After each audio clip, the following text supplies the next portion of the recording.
Nouvelle séquence de la spiritualité au quotidien. Je vais vous raconter une petite anecdote assez amusante. Je parlais à une personne dans un auditoire, un monsieur qui avait un problème, je l'ai remarqué en lui parlant, c'est qu'il avait une haleine qui était vraiment désagréable, mais vraiment à un tel point que c'était vraiment assez troublant. Je crois qu'il avait des problèmes intestinaux. Je pense que c'est une maladie qui a un nom spécifique. C'est quand ce qu'on a dans le ventre remonte et qu'il y a vraiment une odeur forte qui ressort par la bouche.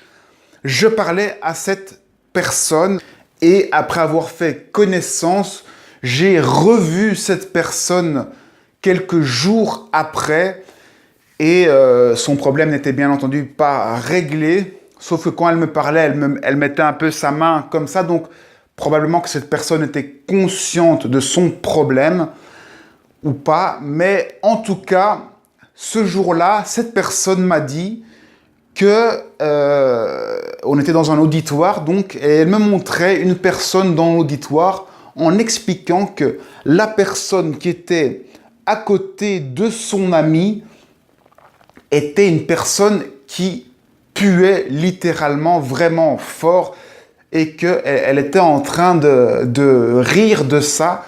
Elle indiquait que la personne à côté de son ami puait et elle conversait avec cette personne par SMS et échangeait des sourires par rapport à la personne qui était à côté d'elle.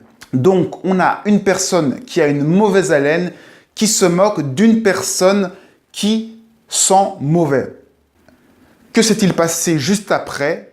Eh bien, au moment de quitter l'auditoire, tout le monde a évacué la salle et la personne qui sentait mauvais a commencé à venir parler à la personne qui a la mauvaise haleine.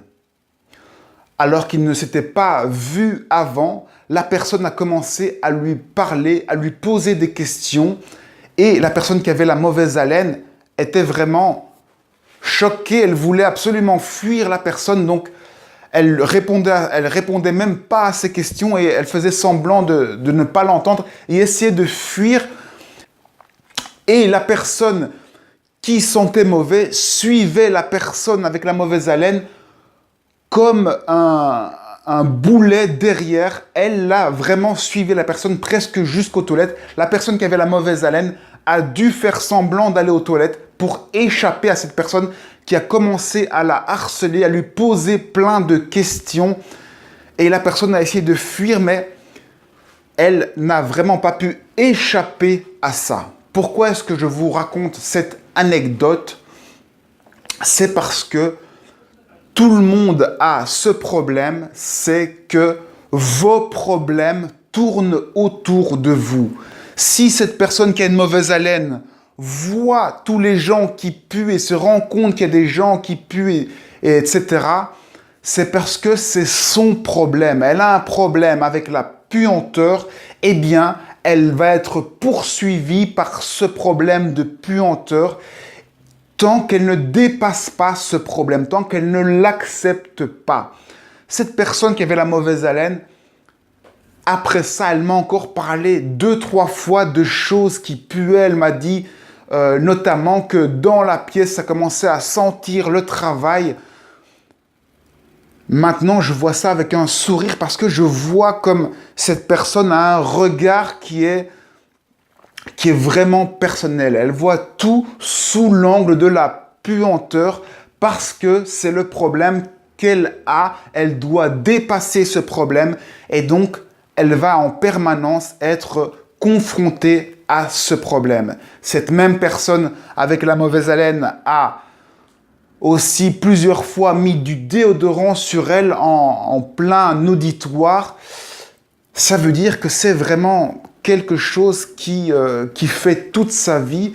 Et le plus incroyable, c'est que je pense que cette personne ne se rend pas du tout compte de cela et qu'elle pense qu'elle vit une vie comme tout le monde. En réalité, elle passe ses journées à essayer de régler son problème avec la puanteur. Ici, je vous ai parlé de son problème, mais chacun a son problème, sa bulle de problème, et toutes vos journées, vous passez à essayer de résoudre ce problème.